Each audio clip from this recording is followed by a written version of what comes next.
Ya, Assalamualaikum warahmatullahi wabarakatuh. Nama saya Fahmi Arsipalifa. Saya dari kelas 6A3 dengan NIM 19 1030 1032. Ya, jadi di sini saya akan membahas tentang penata laksana fisioterapi pada kasus PJP atau penyakit jantung bawaan. Dan kebenaran pada skenario ini saya mendapatkan kasus ASD, atrium septum defect. Nah, mari kita lanjut simak videonya. Ya, untuk yang pertama kita akan memberikan asesmen. Itu yang pertama sesuai pada skenarionya.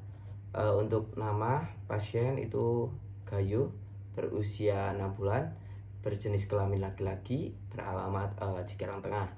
Untuk keluhan utamanya itu ada sesak nafas, terus adanya lelah, terus adanya pembengkakan pada kaki dan perutnya. Untuk riwayat terdahulu itu adanya ASD grade 2. Terus untuk riwayat penyerta itu ada infeksi saluran pernafasan, terus ada pneumonia dan batuk berdahak. Terus untuk lanjutannya pasien tidak dapat miring kanan miring kiri, terus mudah muntah juga. Terus untuk vital sign-nya itu nadi 140 kali per menit. Terus untuk nafas tengkurap itu 25 sampai 32 kali per menit. Terus untuk berat badan itu ada 5 kg. Terus untuk tinggi badan itu ada 62 cm. Untuk selanjutnya IPPA itu ada inspeksi, perkusi, palpasi, auskultasi. Untuk inspeksi statis itu matanya sayu, terus terdapat engkitif di hidungnya, terus adanya bengkak. Terus untuk inspeksi dinamis itu ada nafas terengah-engah, terus cepat, kepala bayi susah untuk diangkat. Terus untuk palpasi itu adanya denyut nadi yang cepat, terus adanya spasme pada otot bantu pernafasan, terus peningkatan suhu pada bengkak di bagian kaki dan tangannya, bagian kaki dan perutnya. Terus untuk perkusi tidak dilakukan. Untuk auskultasi itu adanya bunyi rongki pada lobus kanan sisi atas. Ya, jadi untuk yang selanjutnya kita akan memberikan intervensi. Untuk intervensi yang pertama itu adalah pemberian nebulizer. Ya, jadi untuk nebulizer itu untuk menghancurkan sekutum yang ada di dalam pernafasan. Nah, untuk langkah-langkahnya pertama kita posisikan bayi duduk, terus habis itu kita taruh nebulizer pada hidungnya, terus kita tutup seperti ini. Ini fungsinya untuk apa? Untuk memposisikan bayi agar lebih nyaman, terus agar memaksimalkan uap nebulizer untuk masuk ke pernafasan. Oh ya, oke. Nah, untuk intervensi yang kedua itu kita akan memberikan pumping exercise. Itu untuk fungsi dari pumping exercise untuk mengurangi odem atau pembengkakan yang ada pada pasien. Untuk langkah-langkahnya seperti ini, karena pasien kita ini adalah bayi, jadi kita berikan intervensinya secara pasif.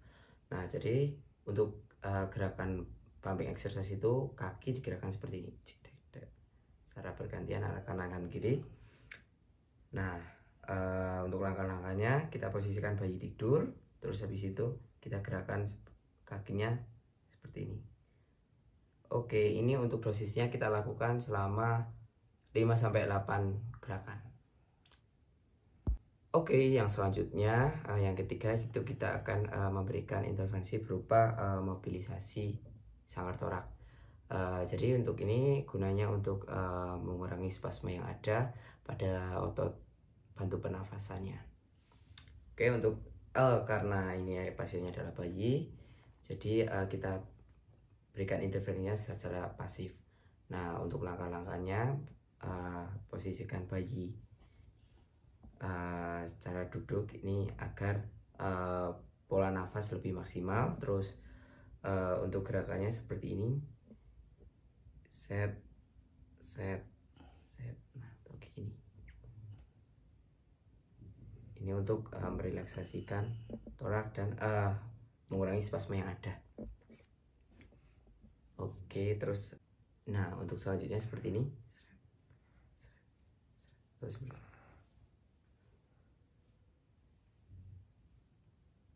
ada juga yang kayak gini. Kayak gini. Set. Oke, itu saja. Ya, untuk langkah yang selanjutnya itu kita akan memberikan masas berbayi. Nah, untuk tujuannya untuk mengurangi spasme yang ada pada otot bantu pernafasan seperti upper trapezius, scaleni, SCM, terus pectoralis. Nah, untuk teknik yang digunakan itu adalah teknik Eflurage. Nah, jadi untuk gerakannya seperti ini, membentuk angka 8 menuju ke jantung, polanya ke atas. Oke. Ataupun kalau dari atas, polanya ke bawah, tetap menuju ke jantung. Nah, untuk langkah selanjutnya itu kita akan memberikan tahapan chest therapy. Nah, untuk chest therapy ini untuk mengurangi sekutum yang ada. Untuk langkah-langkahnya itu ada postural drainase, terus pemberian clapping atau tapak teman, terus adanya vibrasi. Nah, untuk postural drainase itu angkanya seperti ini. Kita posisikan pasien sesuai dengan titik keluhan yang ada. Yang kita ketahui pada titik keluhan pasien kali ini adalah adanya bunyi rongki pada lobus kanan sisi atas. Nah, maka posisikan pasien, karena titiknya di sini kan, nah maka kita posisikan pasien miring ke kiri. Nah, terus kita ke atasin bagian dengan keluhan ini. Nah, kita ke atasin, terus nanti kita tahan pakai bantal ataupun pakai tangan kita sendiri, karena pasien masih bayi, jadi ya mungkin bisa menggunakan tangan kita sendiri. Terus selanjutnya setelah posisikan seperti ini, kita akan memberikan tapo temen atau clapping. Nah, untuk langkah-langkah clapping, pertama tangan berbentuk seperti ini. Terus untuk gerakannya seperti ini, dek dek dek dek dek. Nah, sesuai pada kita ketuk pada titik keluhannya.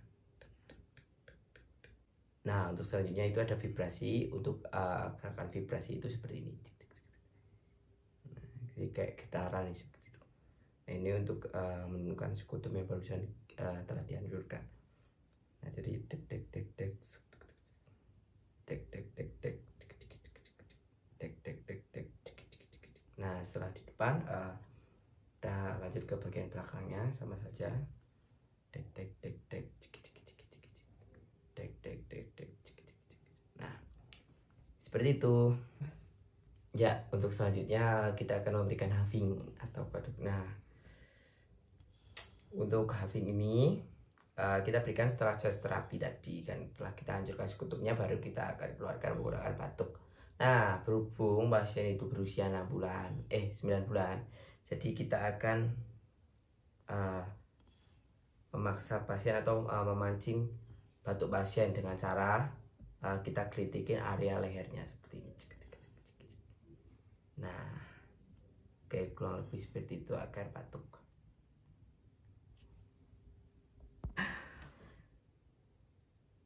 Ya, mungkin itu saja yang dapat saya sampaikan. Apabila ada salah kata, saya mohon maaf. Sekian, wassalamualaikum warahmatullahi wabarakatuh.